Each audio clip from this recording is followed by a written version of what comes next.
What's good? It's your boy 2K here. Shout out to the movement and everybody who's moving with us. For this one, I want to update y'all on a couple fights that have just dropped on my website, 3kingsboxing.com. Shout out to my man AC Cooper out in the UK for the UK updates. And also shout out to my man C-Bone for the updates as well. For the first one, it's going to be Carl Frampton versus Nonito Donaire, April 7th out in Belfast, Ireland. Of course, Carl Frampton is the former IBF and WBA super champion at 122 pounds. And he's also the former WBA champion at 126 pounds, losing that title to none other than Leo Santa Cruz in their rematch, right? His last fight was just this past month in November against Horacio Garcia, which was actually a comeback fight since losing to Leo Santa Cruz. And I think he was on like a 10-month layoff or something to that effect, right? And he didn't look too good. I did a video on that, how he didn't look too good against Garcia. So hopefully he knocked the rust off in that fight. He's 30 years old, you know what I'm saying? Time is ticking. But the guy that he's fighting is 35 years old, and he's a former champion in multiple weight classes. Specifically, he's a 7-time champion in 4 weight classes, right? And he currently has the WBC silver title that he won against a journeyman by the name of Ruben Hernandez in September of this year by unanimous decision. Easy fight for him, right? Hopefully Carl Frampton is shaking the rust off. I think Nonito Donaire is a little bit done, you know what I'm saying? Since losing to Guillermo Rigondeaux and losing to Nicholas Walters, he hasn't looked good in fights after that. Even in another fight, I think it was like the rematch or maybe the trilogy. I'm not looking at his resume right now, but it was a subsequent fight to the first one he won against Vic Darchinyan, right? He knocked Vic Darchinyan out the first time. I think he gave Darchinyan his first loss, if I'm not mistaken. But in this particular fight, Darchinyan was beating that ass until he finally landed that left hook, his signature left hook, right? So then he got beat up by Jesse Magdaleno after that. I mean, he hasn't really looked good since losing to Rigo and Nicholas Walters, right? And he's definitely become a lot more left hook dependent than he was in the past. I mean, he had a little bit more in his arsenal than just his left hook. Now, with the age waning on him and shit, and a lot of the mileage that he has on his body, given his style, I mean, he's pretty much become left hook dependent. But the thing is, for him, that is actually a positive, is that Carl Frampton has not looked good in his recent fights, right? So it's an interesting fight. I'd go with Carl Frampton right now, and this is just a light prediction. I'll give a light prediction for all the upcoming bouts that I want to update you guys on. But later on, I guess I'll go into detail as to why I would have Carl Frampton winning, and who knows, shit, after I look at some film and I look at some training camp footage, I might pick Nonito Donaire, you know what I'm saying? But as of today, I'm going to go with Carl Frampton. He's the fresher fighter of the two. He's younger. He has more to prove. These two guys are going to be fighting for the mandatory position for WBC titleist Gary Russell Jr.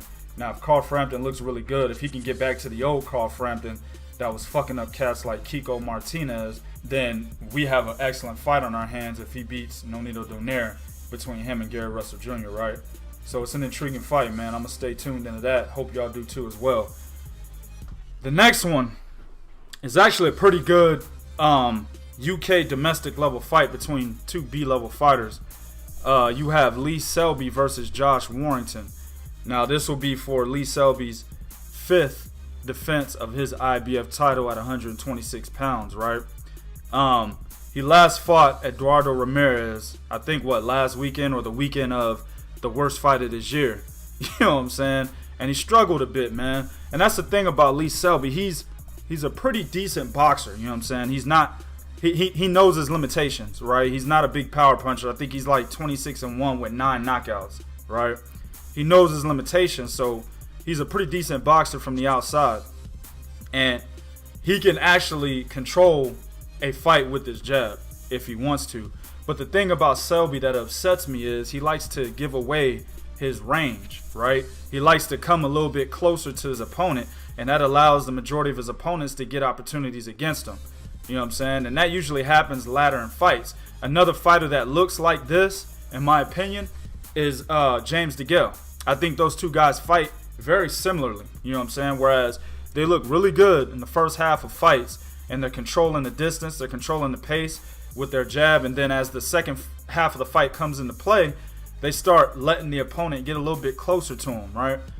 And then they end up in fights where a lot of cats are like, man, that fight could have gone either way, or, you know, the decision was a little bit too wide, the scorecards were a little bit too wide. And that's how I felt in this fight. I felt Lee Selby took the fight, but I think the scorecards were a bit wide, right? Same as Carl Frampton's last fight. I thought those scorecards were a bit too wide.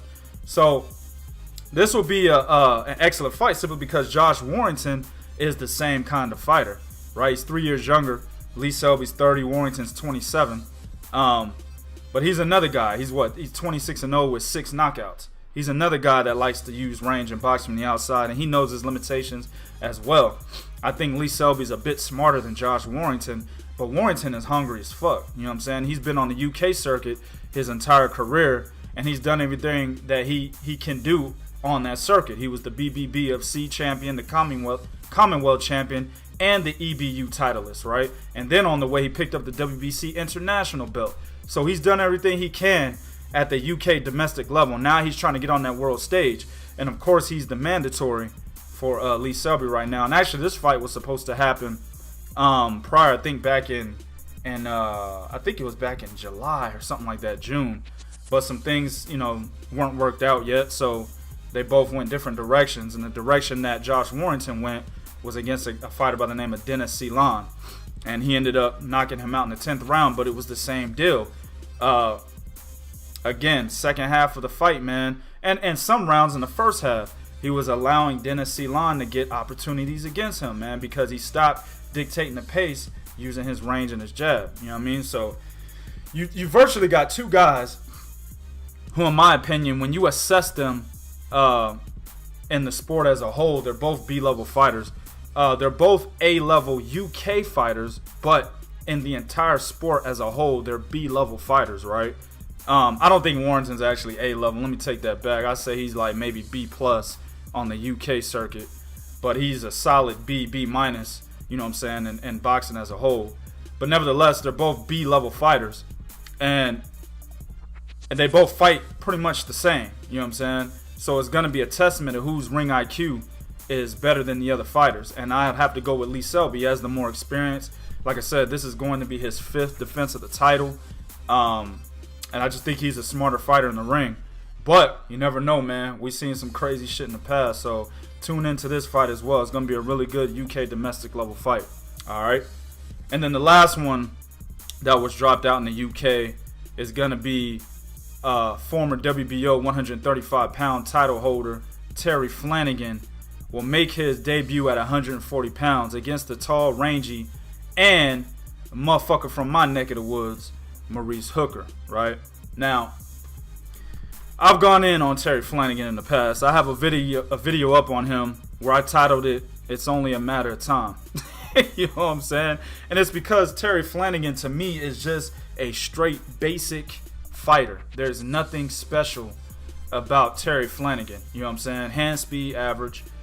Footwork a little bit below average for the style that he has. He likes to be the boxer from the outside, but his footwork doesn't really match that of a boxer who, pretty much an elite boxer from the outside. You have to have better footwork than what he displays, but he's been getting away with it up to this point, right?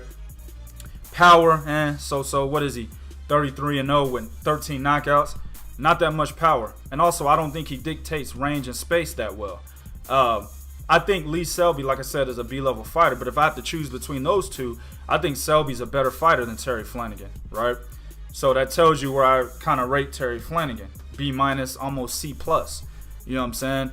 There's a lot of holes in his game, and I think that dealing with Frank Warren, the same guy that held Joe Calzaghe in protective custody against Sven Otke, you know what I'm saying, back in those days, he's holding Terry Flanagan in protective custody as well, right? So I think Frank Warren knows his limitations. That's why they got the fuck out of the 135-pound division with killers like Mikey Garcia, Jorge Linares, and Robert Easter Jr. sitting there looking at that WBO title and licking their fucking chops, especially Jorge Linares, who's been beating up all these, you know, top level fighters on the UK circuit, Anthony Crolla and Luke Campbell, right? He's been running the UK circuit. So he was definitely looking at Terry Flanagan, and that's why they got out of there. Before he moved up, he was supposed to defend that title against Felix Verdejo, the Puerto Rican sensation, who's actually been on a long layoff himself. But I had Verdejo beating Flanagan if that fight would have went down. But the reason why it didn't go down is because Mr. Flanagan had a phantom leg injury that to this day, nobody can tell anybody what the leg injury really was. Let's move to Maurice Hooker, man. You know, he's 28 years old, same age as Terry Flanagan. Maurice Hooker, man, he's got a lot of flaws. He is the Robert Easter Jr., in my opinion, of 140 pounds, right? Really tall, rangy guy. But he does exactly what Robert Easter does. I'm not saying their skill levels are the same. I rate Maurice Hooker a C-plus level fighter as well. I don't think their skill levels are the same, but they fight the same way and they make the same type of mistakes. And one of the major mistakes that he makes is he likes to allow motherfuckers to get in close on him, giving up his height and his reach advantages, right? When he fought Darlys Perez, that fight was seen as a draw, but I thought it was one of the biggest robberies of the year. I felt Maurice Hooker was thoroughly beaten by Darlys Perez. You know what I'm saying? So I think Terry Flanagan has a good shot against Maurice Hooker. He's moving up in weight, so of course Hooker, who has been campaigning there, he has the advantage just because he has the experience there. But Terry Flanagan still has an opportunity to beat the younger, greener prospect and Maurice Hooker. Of course, Hooker's last fight was against another undefeated prospect that didn't really fight anyone by the name of Courtney Jackson. He won that fight pretty easily, won every single round. So I think this is going to be a decent fight. It's going to be a testament of two things, actually. Can Terry Flanagan show that he has the ring IQ to get around some of the disadvantages that he'll have in the ring against Maurice Hooker, primarily the height and reach.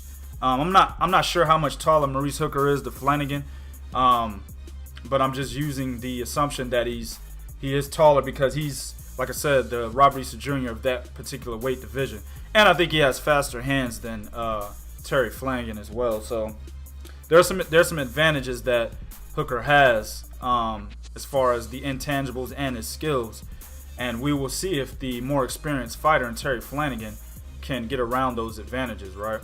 So don't miss this fight either. Alright? YouTube, do what you do in the comment section. Let me know what you think about these fights with Be Real. I'm also going to be coming up with some more updates right after this video. This is Real Talk for real fans. 1.